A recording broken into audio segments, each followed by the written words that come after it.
Prime Minister Mark Carney said Friday that Canada will lift many of its retaliatory tariffs on U.S. goods that fall under free trade rules, after agreeing with U.S. President Donald Trump to intensify stalled trade talks. Canadian counter-tariffs on U.S. autos, steel, and aluminum will remain for now, Carney said, describing the move as a bid to match Trump's tariffs on Canada. The change will take effect starting next week, the Prime Minister said.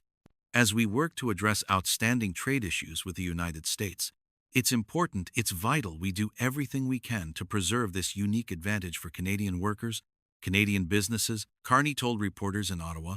In short, the situation we're in now is that Canada and the United States have re-established free trade for the vast majority of our goods. Carney's announcement comes a day after he held what he called a productive call with Trump, their first known discussion since Trump raised tariffs on Canada to 35% on August 1. Those tariffs only to apply to Canadian goods that fall outside the Canada-United States-Mexico Agreement on Free Trade, CUSMA, continuing an exemption Trump first announced in the spring.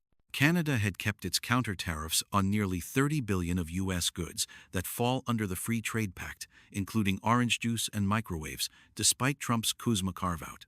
Carney said those tariffs will no longer apply starting September 1. "We welcome this move by Canada, which is long overdue," a White House official told Global News on Background. "We look forward to continuing our discussions with Canada on the administration's trade and national security concerns." Trump called the move nice while speaking to reporters in the Oval Office later on Friday, and said he would be speaking again with Carney soon. "We're working on something," he said. "We want to be very good to Canada. I like Carney a lot. I think he's a good person, and we had a very good talk yesterday." Asked Friday if he received assurances from Trump that the move will kickstart negotiations toward a new trade and security agreement, Carney replied, "Yes." U.S.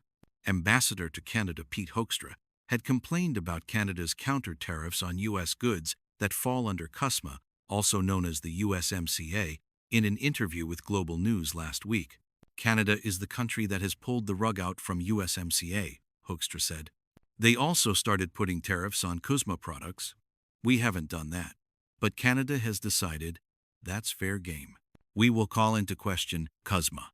The removal of Canada's counter-tariffs come after the federal government rescinded its controversial digital services tax following Trump's threats to end trade talks altogether. Canada also hasn't raised its counter-tariffs on steel and aluminum after Trump raised his global tariffs on those products to 50%, despite promises from Carney to adjust them in the near future. Asked by Global News if he was appeasing Trump with these moves on Friday, Carney said the goal was to match U.S. tariff policies while setting the stage both for the current trade and security negotiations and next year's scheduled CUSMA review. "The President and I had a long conversation yesterday, and we see the opportunity to build on where the relationship already is," he said. "We intend to advance those discussions as rapidly as possible. The foundation is very strong. The opportunity is great, and we want to focus on those opportunities," Carney said.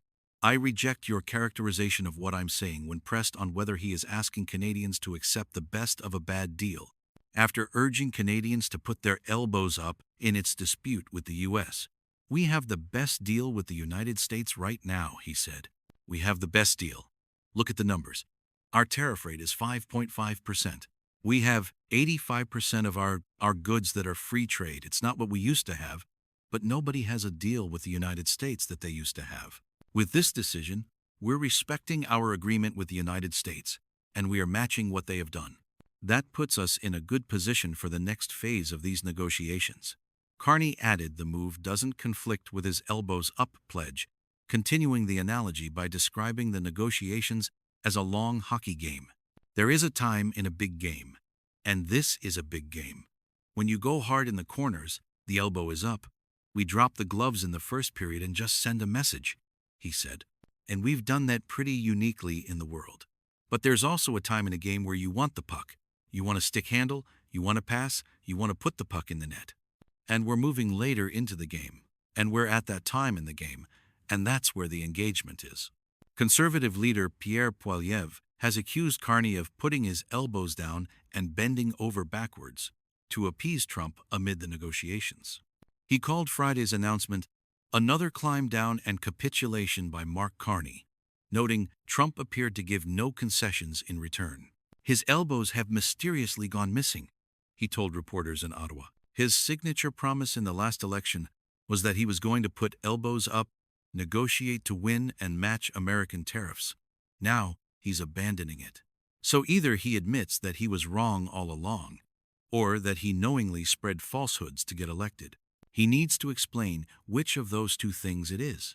The Canadian Federation of Independent Businesses, CFIB, and the U.S.-based Consumer Choice Center welcomed the move, saying removing counter-tariffs will provide relief to small business owners and consumers. The CFIB released a survey of members Wednesday that suggested nearly 20% of Canadian small businesses are at risk of having to shut down in as little as 6 months as they struggle with higher costs brought on by the tit-for-tat tariffs. This is a step in the right direction and will take some of the pressure off Canadian small businesses as trade talks continue. CFIB Executive Vice President Corinne Pullman said in the statement Friday, while calling on Ottawa to release tariff revenues to those businesses. The Business Council of Canada also said removing the counter-tariffs was a necessary step to preserve and strengthen our preferential trade relationship with our most important trading partner. However, Unifor National President Lana Payne said on social media that Carney's move only enables more U.S. aggression and urged Ottawa to maintain leverage until Trump drops all its tariffs. Ontario Premier Doug Ford, who has pushed Ottawa to step up and expand its counter-tariffs, spoke to Carney after Friday's announcement to stress the need for an agreement with the United States that provides relief to our tariff-impacted sectors, including steel, auto, forestry, and copper. If the federal government can't achieve that, they need to hit back hard against U.S. tariffs and provide additional supports for the workers and businesses in these sectors, Ford said in a statement.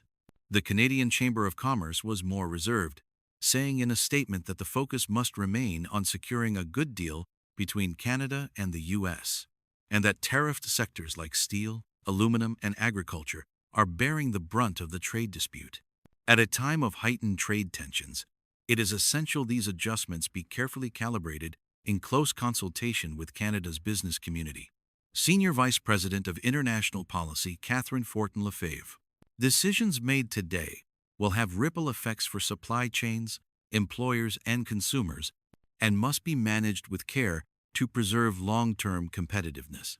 Carney said Thursday that he and Trump focused on trade challenges, opportunities, building a new economic and security relationship between Canada and the U.S., and supporting long-term peace and security for Ukraine and Europe, in a post on social media that called the discussion substantive and lengthy.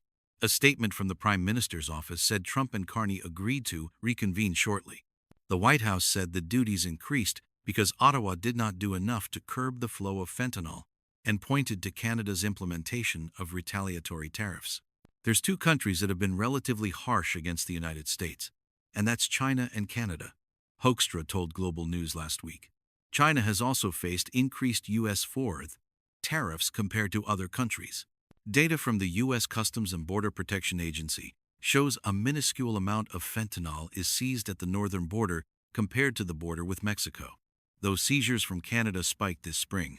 Foreign Affairs Minister Anita Anand and U.S. Secretary of State Marco Rubio also held their first official meeting in Washington on Thursday, after Anand took over the portfolio in May. The two discussed Ukraine, Gaza, Haiti, and China, according to readouts from their offices, which did not mention the ongoing trade war.